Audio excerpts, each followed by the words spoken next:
Welcome to another Britflicks.com podcast.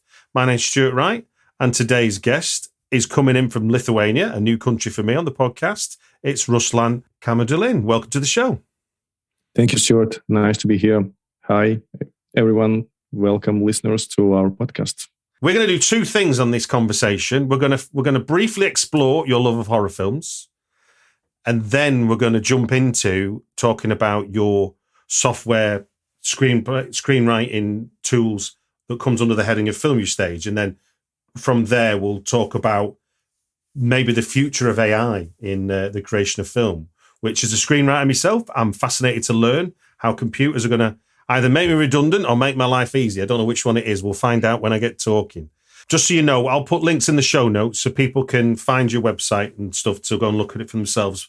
Right. And also, I think we will provide them with the discount code to register and get taste of our application and, test it out.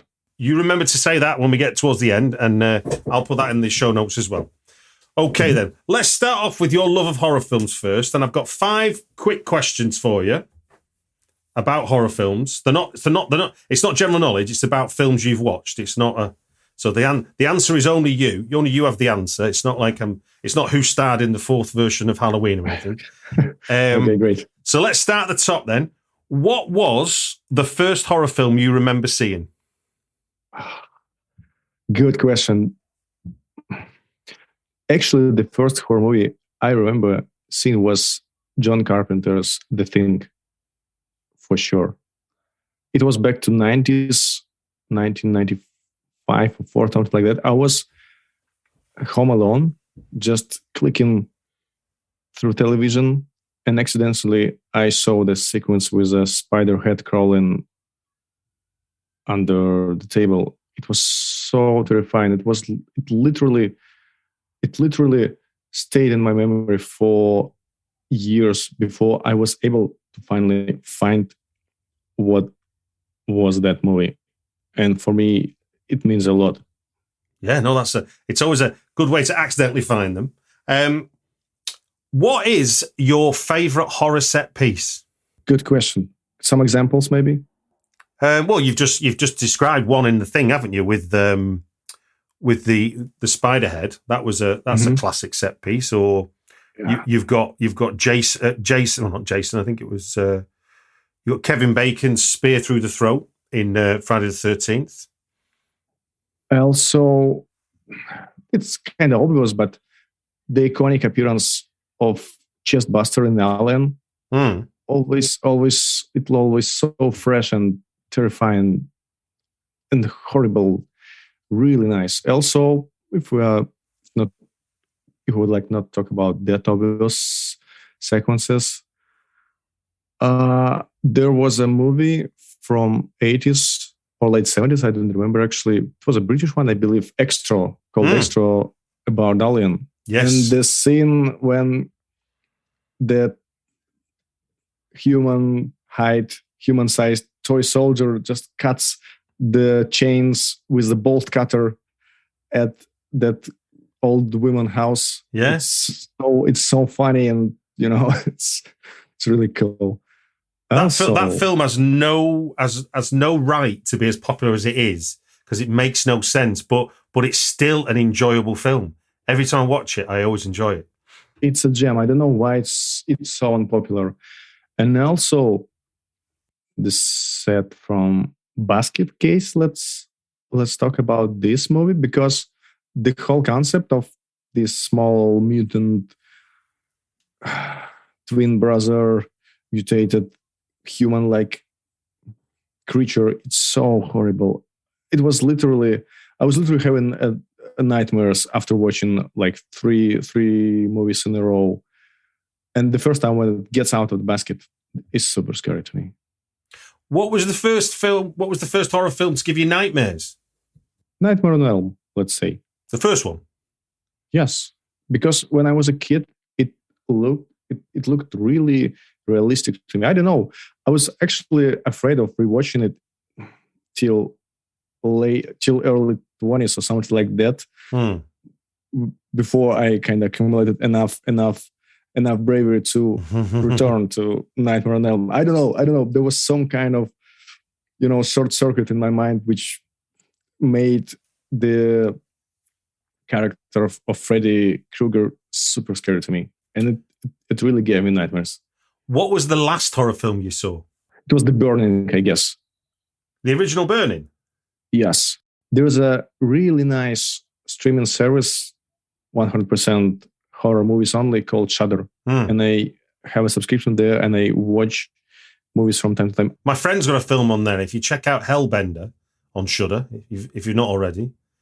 No, I didn't. It's a great witch's tale, if you've not seen that one. And finally, what is your favourite horror film? I always have an answer to this question, actually. It's 100% The Thing, John Carpenter's masterpiece. It's the best time. It's not just the best horror movie. It's the best movie of all times to me. You're not alone. There's an academic from Liverpool who basically has done lots of YouTube analysis videos about The Thing. And he concludes that The Thing is the ultimate weapon, like the ultimate, because you cannot see it. It embodies whatever living thing it embodies. It isn't actually anything.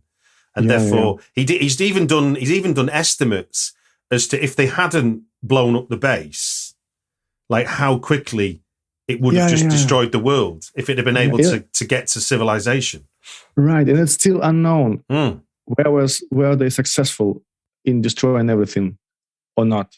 The end is obviously open, so it's up to the audience to decide what happened next. And also, there was the idea about what actually makes the horror movie enjoyable to watch. To me, is the concept of a house. Like in every movie I like, there's some idea of the house which gets destroyed. It's true for The Thing, obviously, because they have this Arctic camp totally destroyed by external forces, and the concept, and the same is true with Alien. The ship, obviously, their ship is their house, and it's also get destroyed by some external force. And it's pretty much the same in every horror movie, which gives you the sense of comfort for some time, and then it takes it away in a really horrible way. Well, yeah, because it's that metaphor, isn't it? For you and I live in a house, everything's fine. You take it for granted because normal is normal. Mm-hmm. Then you introduce something that's unusual or not normal. Suddenly, it's no longer your house anymore, and obviously, it's no longer the spaceship. It's no longer the Arctic base, and because they call it monster, like a monster in the house is kind of the story.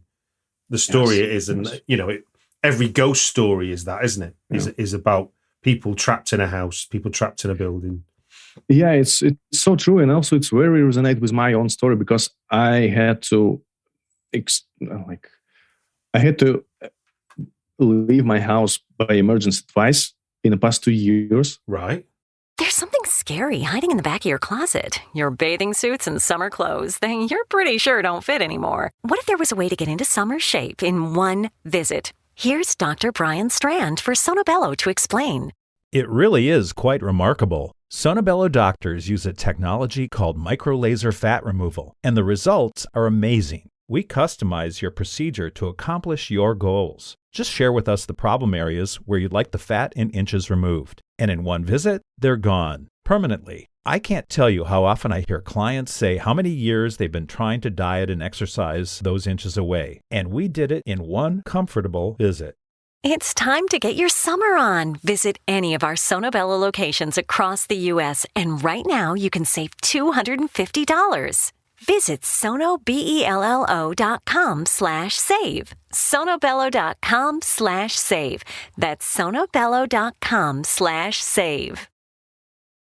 Only at Metro by T-Mobile, you can upgrade to 5G and get more savings with the lowest price on one line of unlimited 5G. Just $40, period. That's it. Taxes and fees included. Plus, more choices with the largest selection of free 5G phones from brands you love, like Samsung. Switch and save more. Only at Metro. Lowest price versus major national prepaid brands. The fraction of users greater than 35 gigabytes per month may notice reduced speeds, and Metro customers may notice reduced speeds versus T-Mobile due to prioritization. Video streams and SD requires eligible port-in and plan. See store for details. So, yeah, right. The first time, I'm originally from Belarus. Till August 2020, I was living there And actually, then came the revolution, which was not quite successful, and it's still ongoing. And I was arrested. Wow. And soon I realized that either I will be sentenced for a really long term, or who knows what's going to happen, because there's no law. There's no law if it was any in Belarus. So I had to leave. My original idea was to leave like for a month, and I'm still traveling. And before that, before arriving to Vilnius, actually, I was living in Kiev. And you can imagine what happened on February 24. Wow. So one more time, grab your backpack and get out. So this is a really horrible experience. I can't imagine. I won't pretend I can, but I'm glad to see you're safe and sound. And it seems quite trite to segue from what you've just told me to talk about Filmustage, but we will. And I'm grateful you're here to tell me all about it. So do you want to start at the top? Do you want to say basically what it is first and foremost? People understand if they click on the link and use the discount code, what are they going to get what are they going to find when they get there? In short, we call Filmustage a smart pre-production platform. So basically our goal is supercharge the processes and industry with latest developments in AI, in neural networks, and technologies, let's say. Our team is a mixture of software developers and filmmakers. I'm just one of the co-founders.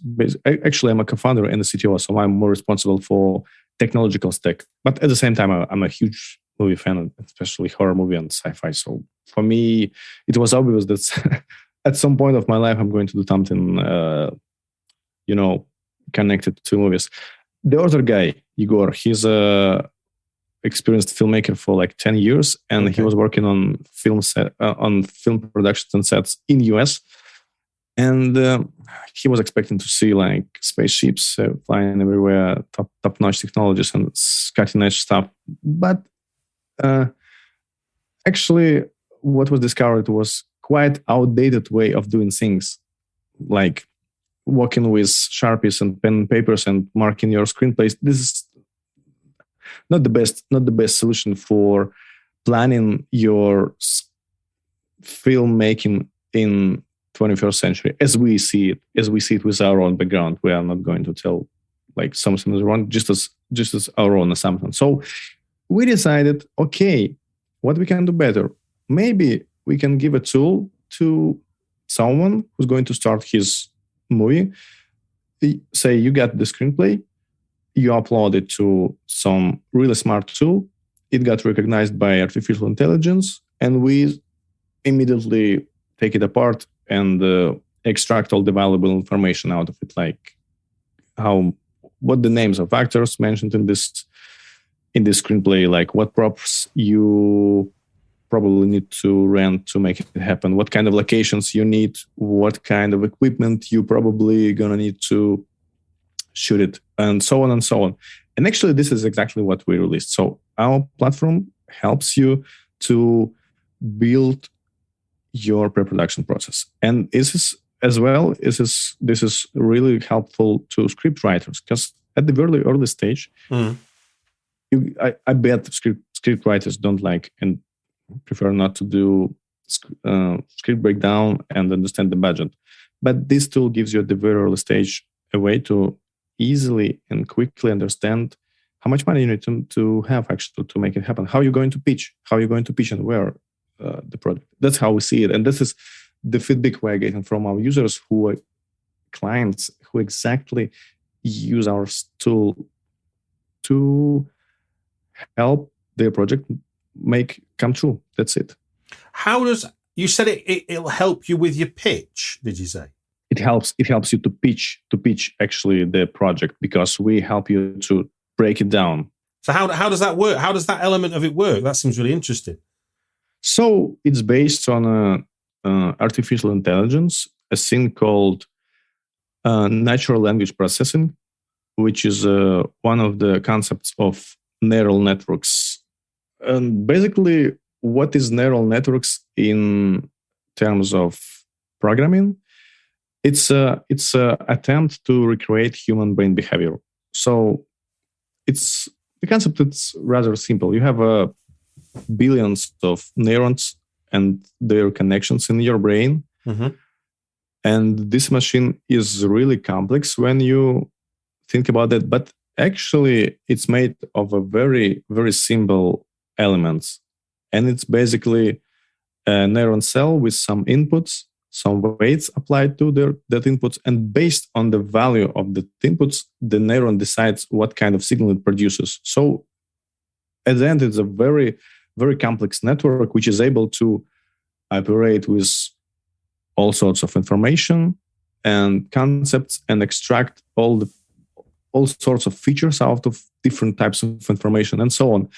And in programming world, there are artificial neural networks which try to recreate exactly the same behavior. So the concept is super simple. Utilizing very simple mathematic functions. Mm-hmm. If you have a complex enough system, you can recreate almost any behavior. Like you can, nowadays, using neural networks, you can generate realistically looking videos. You have deepfake. Okay? Mm-hmm. But how does the AI read a script? I know it's ones and zeros. I understand the idea of billions of neural connections in my brain and stuff, but obviously I'm an emotional person living in the moment. Mm-hmm. A computer script, no matter how complex it is, or even if it's machine learning, is still a machine. How is it reading it and translating it into, like, for example, picking out, is it able to pick out emotional beats? Because that's obviously a feeling, not a fact. We're trying to leave the emotional and artisanal part to real people. Okay. We're trying to help them with routine stuff and the boring job. So if we're talking about the emotional side, it's controversial, actually. It's a long discussion. Yeah. His machine is able to extract the emotion and everything. So basically what happens to text when you feed it to machine? Yeah. So at the very bottom of our system, there is very advanced, say, natural language processing engine or model. Basically, it understands a lot about human language, especially about English language. So basically, you can represent every sentence or every sequence of words into numbers.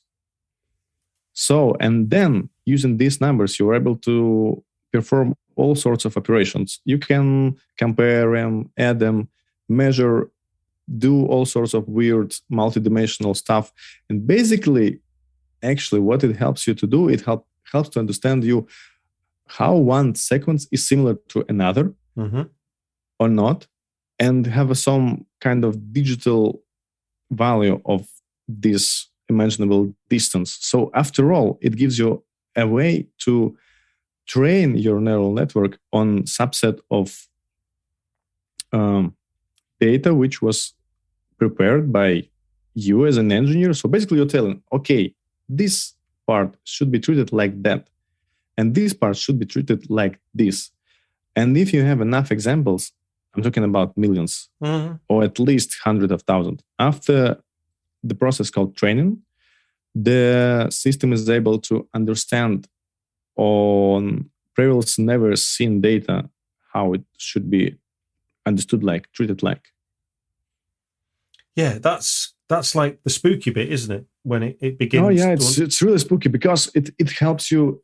Using this approach, we're able to do a lot of scary stuff with all sorts of data. We can generate like photorealistic images with engines like DALL-E 2.0 today. We can do deepfakes again.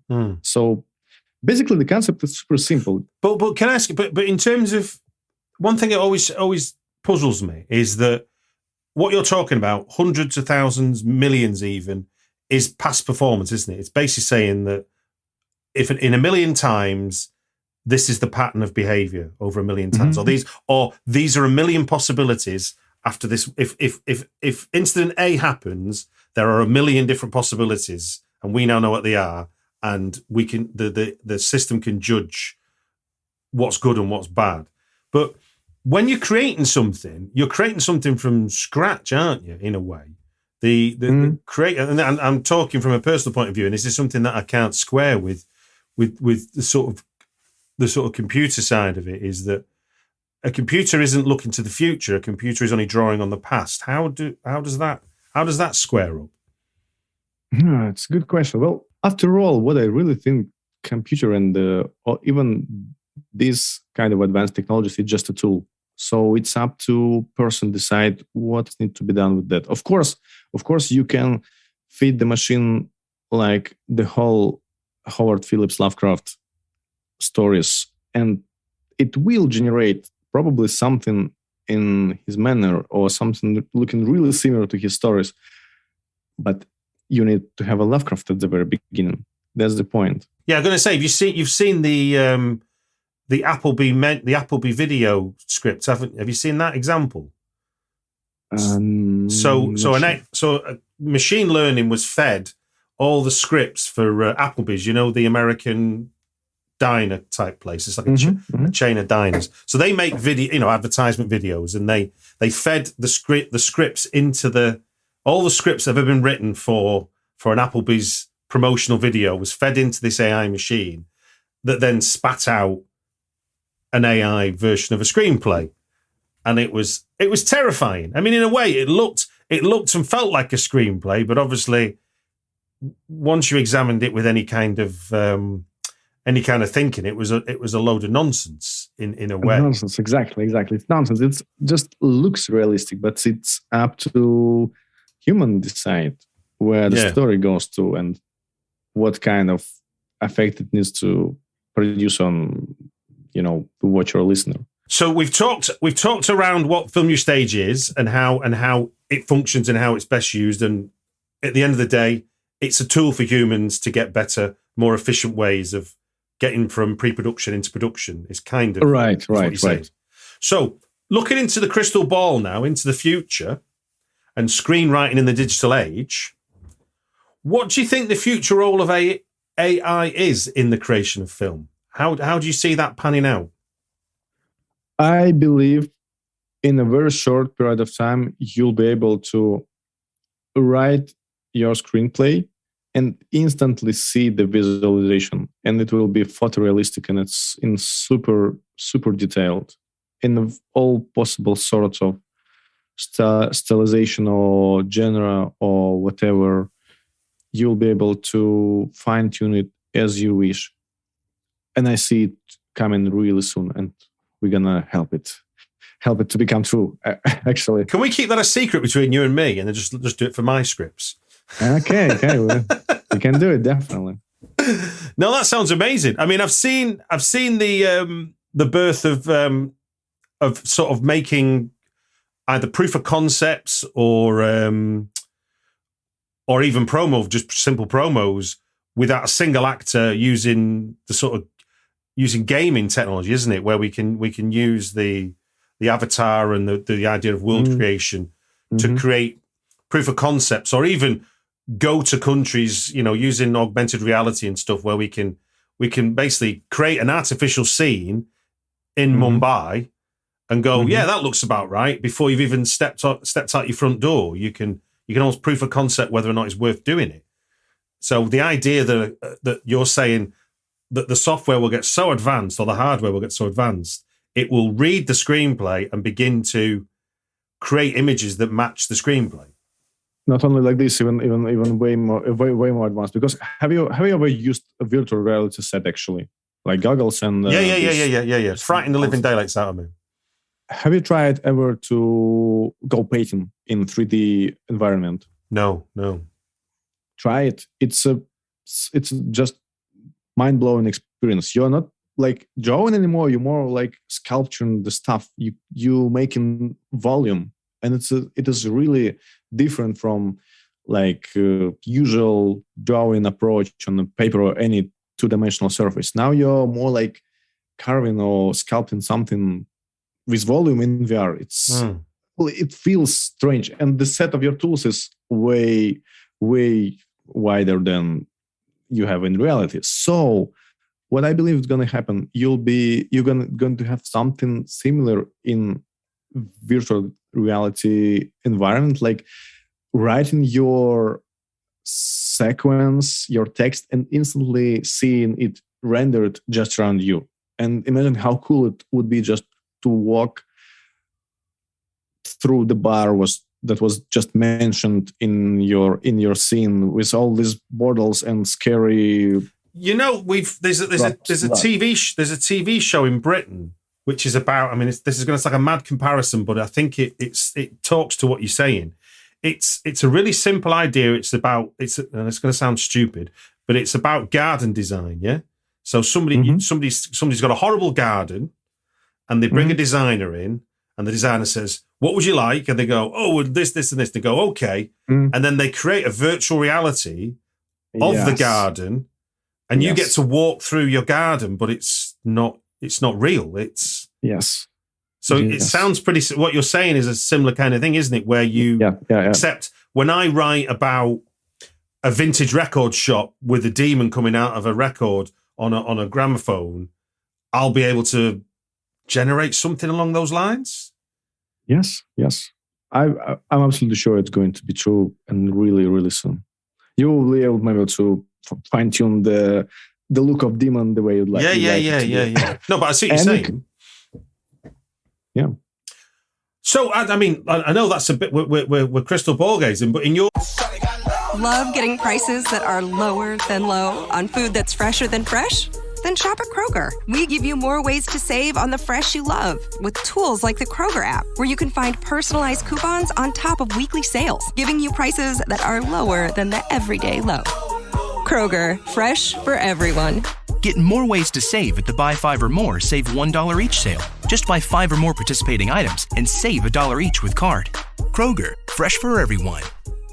Live life at your pace. Click the banner or go to visitwilliamsburg.com to discover how. Because here in Williamsburg, life moves at one pace, yours. Visit a live archaeological dig site on the very grounds where America began, or walk the fields where our country was won. Live like a colonial by day or track 18th century ghosts by night. For all the history to be found here, there's plenty more to make for yourself. It's all waiting for you in Williamsburg. Book your trip today and live life at your pace. But in your plans for what you're developing through Filmustage, then, how far away do you think this reality is for filmmakers? It's a good question, because filmmakers are going to use it more and more.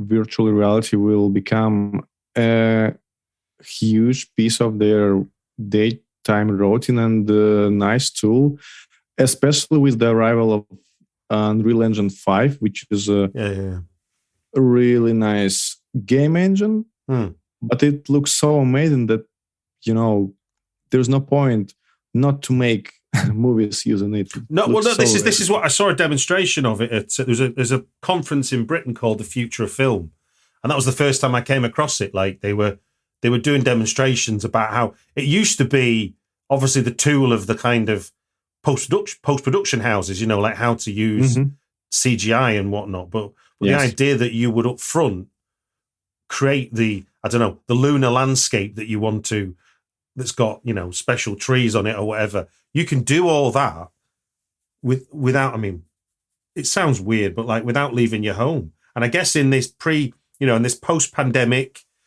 everybody wants to be greener. The idea that you can do a lot of conceptualizing without traveling thousands of miles every time to do it. Right. It could actually be a force for good in a weird way. Yeah, this is actually another topic we're trying to cover with Filmustage, because, our idea is, let's go paperless. Let's do your stuff without wasting paper. Upload your PDF to our website. We're able to recognize it, create a breakdown for you. The next step, actually, script breakdown was our initial feature, which helped us to launch the platform and go to market, start to get clients, customers, and sell paid subscriptions. And now we're building the whole tool set for pre-production, like make your shooting schedule, create your budget, and we are constantly introducing all these new tools and features on our platform. So really very soon we are going to go even deeper. We are going to release this thing called reference boards. So basically, you'll be able to build references, like visual references for various types of things in your screenplay. Maybe you would like to see that actor similar to that one, like, I don't know, Bruce Campbell or someone. Let's attach his visual reference. So, and we're going to connect various vendors and assets providers to our platform in order to give a really seamless and nice experience to filmmaker to prototype their project, basically. And this is just the beginning. It's the part of a big picture, and big picture is to connect all sorts of vendors and marketplaces to our platform. So basically, in our mind, in our imagination, it works like this. You upload the screenplay, we recognize it and break it down, and we show you suggestions about how this could be shot in which location in particular. And we connect you with, say, location agencies or location scouts somewhere who have a marketplace. Okay, you need actors. We have an actors agency for you. Go check it. And everything will be connected into one place. And if you get real things, what you need to create your project, then you'll get the pretty accurate numbers, actually, like your budget. And now we have budgeting. And with this kind of assumption and prototyping, it will be even easier to go pitching and understand how costly your project could be. Sounds really exciting. Now, so people can subscribe to your to the service on at present time as we talk. It's now 6th of June as we're talking. You've got two plans. There's you've got three plans, but the two that are priced. You've got award-winning plan at $39 a month and an amazing studio plan at $119 a month. And people can look at what that gets them by checking out your website. I'll put a link in the show notes. But you're offering listeners a discount code. What's that going to get them? Yeah, it's super simple. You just type Britflicks 30. Mm-hmm. And that's it. You get a discount 30% for your subscription. Fantastic. That's simple. Well, I think we're going to put it into description also, right? Just to make sure. Yeah. No, everything will go in the show notes. Don't worry. Great. Well, look, it sounds fascinating. It's a scary and exciting future. One that I don't fully understand, but also I think I do at the same time, which I think is sort of half the battle. But it just gives me to say thank you very much for giving us your time on the Britflicks podcast. Thank you, Stuart. Pleasure.